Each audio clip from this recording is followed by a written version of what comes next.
Oi, meninos! Agora nós vamos corrigir as atividades referentes ao conteúdo de biomas brasileiros. Então, na primeira questão, ele dá informações aí sobre o Cerrado, o Pantanal e pergunta: quais seriam medidas eficazes para a preservação do bioma Pantanal no que se refere à sua particularidade de épocas do ano totalmente alagadas, o que é essencial para a sua biodiversidade? Então, nós vimos na aula que o Pantanal tem uma época de cheia e uma época de seca. Então, é um bioma que já tem espécies adaptadas a essas variações, né, de quantidade de água. Então, é importante que esse período alagado aconteça. Então, como que, no que se refere a essas medidas de preservação, como que a gente preserva o Pantanal? Então, principalmente preservando o cerrado, porque os principais rios do Pantanal, que são responsáveis pelas épocas de cheia, eles nascem no cerrado. Então, atividades de garimpo, de agricultura, de pecuária, extração ilegal de madeira, destroem o cerrado, consequentemente destroem seus rios, as suas nascentes.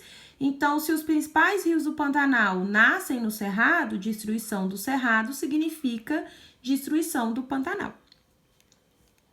A segunda questão é sobre a Mata Atlântica. Então, quais são os fatores responsáveis pela extensa degradação da Mata Atlântica? Porque os biomas brasileiros, o que apresenta o maior índice de degradação é a Mata Atlântica. Então, hoje, a área original de Mata Atlântica é menos de 4% do que era a sua área original. Então, quais são os fatores responsáveis por isso? A ocupação pelos portugueses desde o século XVI. Então, quando os portugueses chegaram aqui, a região onde eles chegaram era a região de Mata Atlântica. Então, eles foram ocupando regiões de Mata Atlântica, né?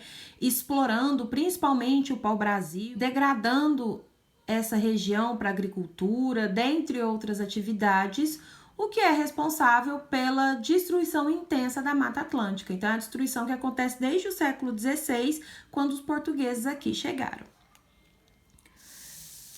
Na 3, ele quer saber por que apesar da grande extensão das matas de cocais, elas não são consideradas biomas. E esse é bem simples, porque as matas de cocais não são formações naturais.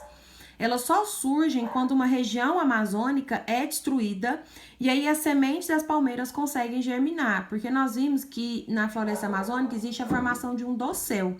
E esse dossel impede a entrada de muita luz solar no interior da floresta. Então, as sementes das palmeiras, elas não germinam em grande quantidade. Então, elas ficam lá no solo, como um banco de sementes. Quando essa vegetação original amazônica é retirada, não tem mais aquele dossel, essas sementes das palmeiras germinam, originando as matas de cocais. Então, não é um bioma, porque se não houver a extração da região amazônica, a destruição, essa mata de cocais não se forma. Ela depende da destruição da Amazônia. Não é uma formação natural. Na última questão, né, tem o trecho aí de uma música famosa, do Luiz Gonzaga, Asa Branca, fazendo referência à Caatinga.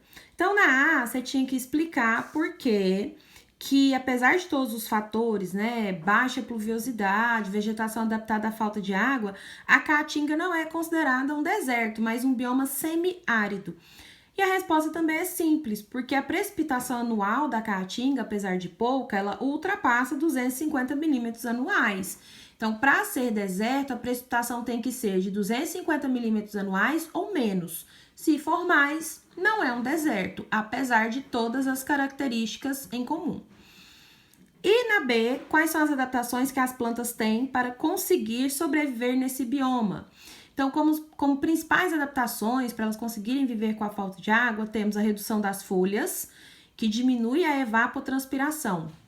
Evapotranspiração é liberação de água na forma de vapor que as folhas fazem constantemente. Então, é uma perda de água que a planta no ambiente semiárido não pode se dar ao luxo de ter. Então, as folhas diminuem de tamanho. Então, quando a gente vê cactos na caatinga, aqueles espinhos, na verdade, são folhas que perderam tamanho. É uma adaptação chamada espinescência. Então, são folhas muito pequenas que perdem pouca água por evapotranspiração. Cutícula espessa, então em volta dessas folhas existe uma camada lipídica de gordura chamada cutícula, porque a água tem dificuldade de atravessar essa cutícula. Então, se eu tenho uma cutícula muito espessa, uma camada de lipídios muito grande, a água tem muita dificuldade para atravessar, porque são incompatíveis, diminuindo a evapotranspiração, a perda de água. E essas plantas conseguem acumular água no seu caule. Então, os cactos, por exemplo, armazenam água em alguns tecidos para que, quando chegar a época de ausência de chuvas, eles tenham água armazenada para os seus processos metabólicos. Então, por hoje é só.